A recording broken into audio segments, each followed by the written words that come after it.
Salut, j'espère que tu vas bien et bienvenue sur cette nouvelle vidéo de biologie cellulaire, qui pourrait être un peu un chapitre 1, donc vraiment pour comprendre la biologie cellulaire.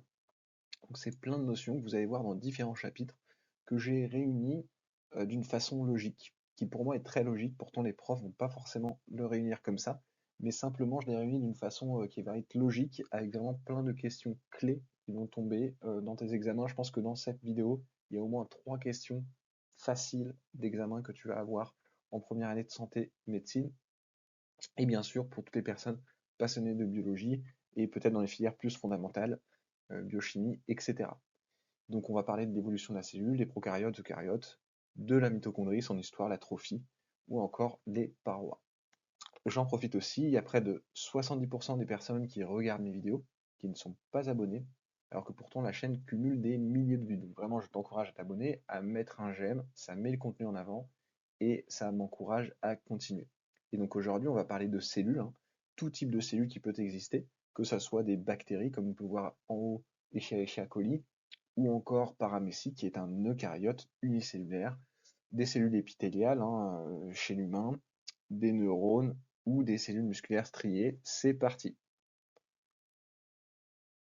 Donc, concernant l'origine de la biologie cellulaire, c'est vraiment la cellule qu'il faut comprendre, qui est l'unité fondamentale du vivant. Moi, ça me passionne la cellule, hein. J'ai fait beaucoup de culture cellulaire, ce genre de choses. Quelque chose que je trouve passionnant. J'ai observé de nombreuses cellules au microscope. Et ce qu'il faut retenir, déjà, c'est qu'il y a une distinction de base entre les organismes qui sont unicellulaires, donc avec une seule cellule, ou les pluricellulaires. Par exemple, nous, on est un pluricellulaire, hein. Ici c'est un frottis buccal. On va avoir plusieurs cellules épithéliales qui font partie du même tissu, qui sont toutes liées entre elles. Et à l'inverse, on va avoir des bactéries qui sont des unicellulaires, qui peuvent s'organiser en colonies, mais ça reste des unicellulaires. Ils ne vont pas vraiment former de tissu. Ensuite, ce qu'il faut savoir aussi, c'est que dans ces cellules, on va avoir plusieurs organelles ou organites qui vont assurer des fonctions cellulaires spécifiques, comme par exemple, on peut penser aux mitochondries, ou encore au chloroplastes chez les plantes, ou encore au noyau, au lysosome, peroxysome, réticulum endoplasmique, etc. Et surtout, la théorie de l'évolution va s'appliquer aux cellules, et incluant aux organelles. La mitochondrie est issue de l'endosymbiose, comme le chloroplaste. Donc ça, endosymbiose, c'est vraiment un mot que vous devez maîtriser pour la première année. Je vais en parler plus encore tout à l'heure. Et finalement, il existe une grande diversité de types cellulaires. Qu'est-ce que ça veut dire type cellulaire?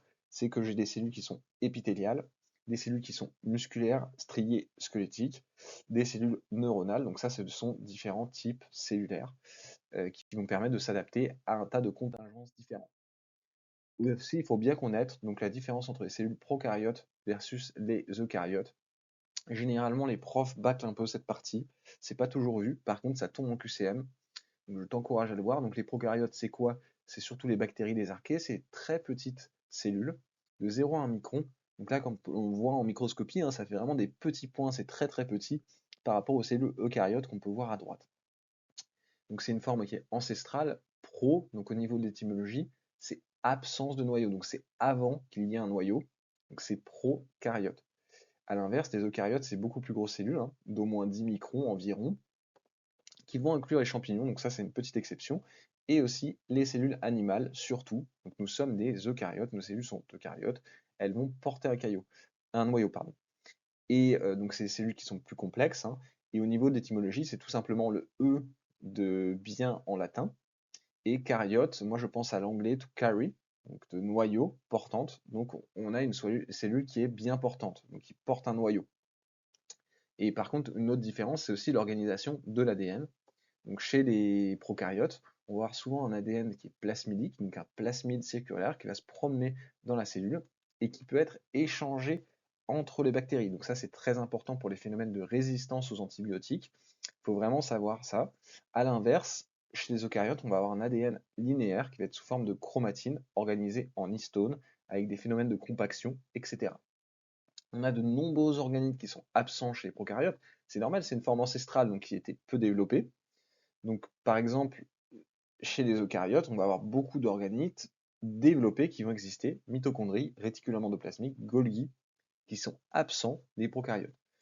Pareil, on a un ribosome qui est un peu moins développé chez les prokaryotes, mais qui est existant, donc de 70 Sveberg, donc ça c'est une unité de centrifugation, mais qui est un peu plus petit que le ribosome 80S retrouvé chez les eucaryotes. Pourquoi c'est important les ribosomes? Parce que ça permet de faire des études de phylogénétique, donc d'étudier les différences d'évolution entre des cellules en se basant sur les ribosomes, qui est un très très vieil organelle. Ensuite, très important, chez les prokaryotes, on va avoir une paroi chez les bactéries, alors qu'il n'y a pas de paroi chez les cellules animales. Donc ça, c'est une question de QCM type. Il ne faut pas confondre paroi et membrane. Et ici, par exemple, on peut le voir sur ce schéma, on a à la fois une couche jaune qui sera plutôt la membrane et une couche rouge qui sera plutôt la paroi. On va aussi avoir de la fusion binaire, cisciparité, donc en termes de développement pour les prokaryotes. Donc c'est vraiment un mode de division qui est assez archaïque, où par exemple on n'aura pas de ségrégation claire des plasmides. On peut avoir une cellule qui va hériter de beaucoup de plasmides, alors qu'une autre cellule va hériter de très peu de plasmides. A l'inverse, chez les cellules eucaryotes, on a la mitose et la méiose qui sont extrêmement régulées avec une ségrégation très fine des chromosomes. Et justement, à propos d'évolution, on peut vraiment penser à plusieurs événements clés pour la cellule. Donc, c'est vraiment des événements clés à comprendre qui vont se différencier de la panspermie. La panspermie, c'est l'hypothèse selon laquelle la vie sur Terre serait liée à une origine extraterrestre, par exemple avec une météorite qui aurait envoyé la première cellule sur Terre. Sauf que dans la théorie évolutive, on ne pense pas à cette théorie de panspermie. En effet, la formation de la cellule primordiale pourrait être liée à l'auto-organisation de lipides amphiphiles qui ont permis de former la membrane plasmique. Si tu veux, c'est un sujet que j'aborde plus dans ma vidéo sur la membrane plasmique. Ensuite, il y a eu le phénomène de la photosynthèse, qui a vraiment permis aux cellules de pouvoir utiliser de l'énergie. Donc c'est l'acquisition de la photo-autotrophie. Ça, c'est pareil, je vous encourage ce genre de terme à comprendre ce que ça veut dire. Qu'est-ce que ça veut dire? Ça veut dire qu'un organisme est autotrophe, donc autosuffisant en énergie, grâce à l'énergie des photons, tout simplement. Donc ça, c'est un élément très important dans l'évolution. Et ensuite, on a un élément qui est aussi très très important, c'est l'endosymbiose et l'acquisition de la capacité aérobique, en particulier avec le mitochondrie qui est venu chez des archées, anaérobiques facultatifs qui étaient nos ancêtres, qui ont acquis un prokaryote aérobique par endosymbiose, et ce qui a permis d'avoir la capacité aérobique désormais chez l'humain et chez les cellules, nos ancêtres. Et donc justement, sur la théorie d'évolution qui est appliquée à la cellule, on peut retrouver plusieurs éléments. D'abord le Big Bang il y a 4,6 milliards d'années. Donc là, on était dans un système prébiotique de petites molécules.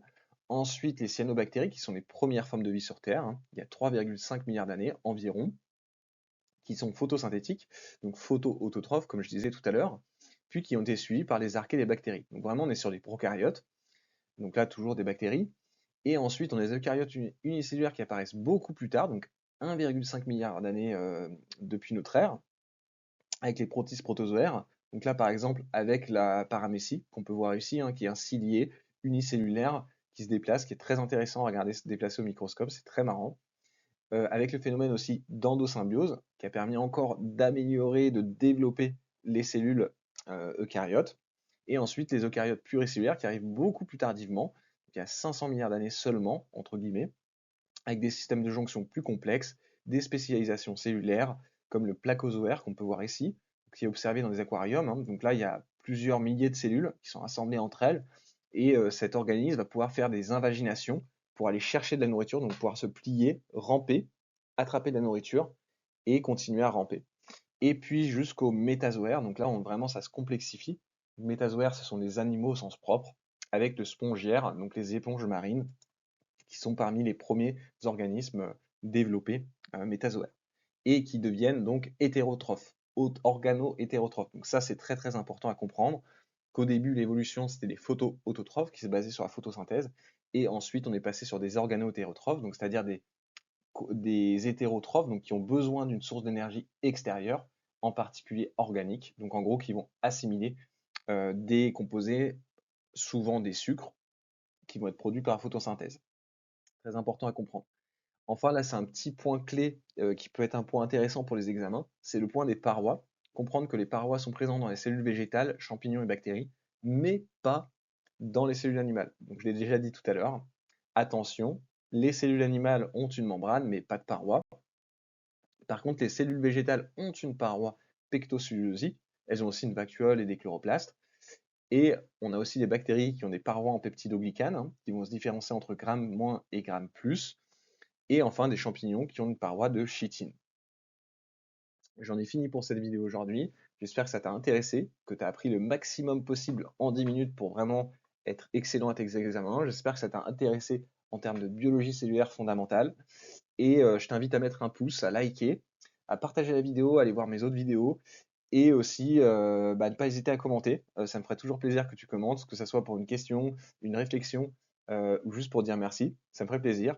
Donc n'hésite pas et allez voir aussi mes autres vidéos. Salut!